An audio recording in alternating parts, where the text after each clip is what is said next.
ఎవరి విశ్వాసం వారిది అనే విషయాన్ని మనం పక్కకు పెడితే, ముస్లింలను చూస్తే నాకు చాలా మంచిగా అనిపిస్తుంది. సంబరం అనిపిస్తుంది. వారు ప్రతి శుక్రవారం అనే కాదు, ప్రతిరోజు వాళ్ళు 5 పూటలు నమాజులు చేయాలి.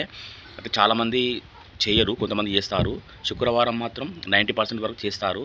అయితే వాళ్ళు నమాజ్‌కు వెళ్ళిన ప్రతిసారి సాటి ముస్లింలను గుర్తించి వారిని ఏమైనా పని ఉందా అని చెప్పి, వారు ఏం లేదంటే వారిని అయితే పద నమాజ్‌కు వెళ్దాం, దేవుని ఆరాధిద్దామని చెప్పి వారిని తీసుకొని వెళ్తారు. అది ఒక గొప్ప పనిగా ఫీల్ అవుతారు. అది ఒక దేవుని కార్యంగా వాళ్ళు అనుకుంటారు లోపల. దానివల్ల దేవుడు వారిని ఆశీర్వదిస్తారని కూడా వారు మనసులో అనుకుంటారు. ఒకవేళ వాళ్ళు మీకేమైనా పని ఉందా అని అంటే, అవును ఉంది అంటే కూడా పని తర్వాత చేసుకోవచ్చు, మొదట మనం వెళ్ళి దేవుని ఆరాధిద్దాం, నమాజ్ చేద్దామని చెప్పేసి అలా వాళ్ళు తీసుకుని వెళ్తారు. అలా మనం ఈ విషయం ఎందుకు చెప్తున్నానంటే, క్రైస్తవులలో కూడా ఈ మార్పు రావాలి. మనకు 6 రోజులు, 7 రోజులు ఏమి ఉండవు. రోజు 5 పూటలా ఏమి ఉండదు. మనం వ్యక్తిగతంగా ఇంటికాడ చేసుకుంటాం. పొద్దుగాల, మధ్యాహ్నం, సాయంత్రం, రాత్రి కొంతమంది 2 సార్లు చేస్తారు. కొంతమంది ఒకసారి కూడా చేస్తారు. అయితే మనం కూడా వారిని మాదిరిగా తీసుకొని మన తోటి విశ్వాసులు చాలామంది సంఘానికి రాకుండా ఉంటారు. కొంతమంది అలిగి ఉంటారు, కొంతమంది బాధపడి ఉంటారు, కొంతమంది రకరకాల కారణాలు బట్టి రాకుండా ఉంటారు. మనం వారితో మనం మాట్లాడుతుంటాం, చేస్తుంటాం. వాళ్ళు రాకపోయేసరికి వారిని మర్చిపోతాం. అలా మనం మర్చిపోకూడదు. వారికి ఫోన్ చేయాలి, కాల్ చేయాలి, వాట్సాప్‌లో హాయ్ అని మెసేజ్ పెట్టాలి. మిమ్మల్ని మిస్ అవుతున్నామని చెప్పాలి. మీరు బాగా గుర్తుకొస్తున్నారని చెప్పాలి. మీరు లేని లోటు బాగా కనబడుతుంది అని చెప్పాలి. వారిని తెచ్చే పని చేయాలి. మనం కొత్త ఆత్మను రక్షించడం తర్వాత విషయం. ఆదివారం నాడు మన పాత ఆత్మలను మన సంఘానికి తీసుకువచ్చే ప్రయత్నం చేద్దాం. ముస్లింల నుంచి మనం చాలా విషయాలు మనం నేర్చుకోవాలి. అందుకే ఈ వీడియో చేస్తున్నాను. ఎంతోమంది మనతో కాయగూరలు కోసిళ్ళు, ప్రార్థన చేసిళ్ళు, ఆహారం వడ్డించిళ్ళు.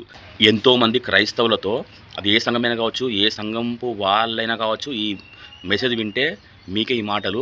మనం మన సంఘ సభ్యులతో కూరగాయలు కోసడం కావచ్చు, ఊడ్చడం కావచ్చు, కుర్చీలు వేసడం కావచ్చు, కుర్చీలు తుడిచడం కావచ్చు, ఆహారం వండడం కావచ్చు, ఆహారం అందరికీ భోజనాలు సిద్ధపరచడం కావచ్చు, వారికి వడ్డించడం కావచ్చు, ఇంకా చాలా విషయాలు పాస్టర్ చెప్పిన, సంఘ పెద్దలు చెప్పినా కూడా మనం బయటికి వెళ్ళి శాలువా తెచ్చడం కావచ్చు, పూలు తెచ్చడం కావచ్చు, స్వీట్స్ తెచ్చడం కావచ్చు, రొట్టె ద్రాక్షారసం తెచ్చడం కావచ్చు, ఇంకా చాలా రకాల పనులు మనం చేసినాం.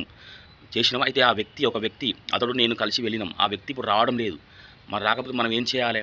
కొత్త ఆత్మను రక్షించడం తర్వాత విషయం. మిగిలిన 6 రోజులు మనకు సమయం ఉన్నది. కానీ ఆదివారం మాత్రం, ఒక శనివారం ఒకరోజు ముందు మన వారికి మెసేజ్ చేయాలి, హాయ్ అని పెట్టాలి. మీరు రావడం లేదు ఏందని చెప్పాలి. మీరు బాగా గుర్తుకొస్తున్నారని చెప్పాలి. మీరు లేని లోటు బాగా కనబడుతుందని చెప్పాలి. మేము మిమ్మల్ని మిస్ అవుతున్నామని చెప్పాలి. మీ కుర్చీ మీకోసం ఎదురు చూస్తుంది అని చెప్పాలి. ఇలా చెప్తే వాళ్ళు, తప్పిపోయిన వారు, అలిగిన వారు, బాధపడి వెళ్ళిపోయిన వారు, ఏ సంఘమైనా కావచ్చు, వారు మళ్ళీ తిరిగి మన సంఘానికి తిరిగి వస్తారు. ఇది ఒక సంఘ పాస్టర్ బాధ్యత కాదు, సంఘ పాస్టర్ అమ్మ బాధ్యత కాదు, సంఘ పెద్దల బాధ్యత కాదు. సంఘంలో ప్రతి ఒక్క విశ్వాసి బాధ్యత.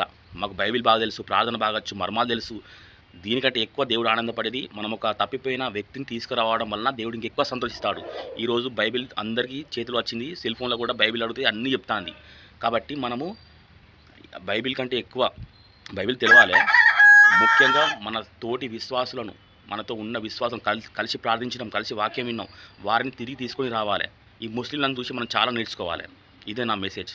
అర్థమైతే నేను ధన్యుణ్ణి, రాస్తే ఎవరికి అర్థమైతలేదు. అందుకే ఇలా మాట రూపంలో చెబుతున్నాను. దేవునికి స్తోత్రం, హల్లెలూయా. ఎంతోమందిని మనం తీసుకొని వద్దాం. అది ఏ సంఘమైనా కావచ్చు. మీ సంఘాలలో తప్పిపోయిన వారిని తీసుకొని రండి.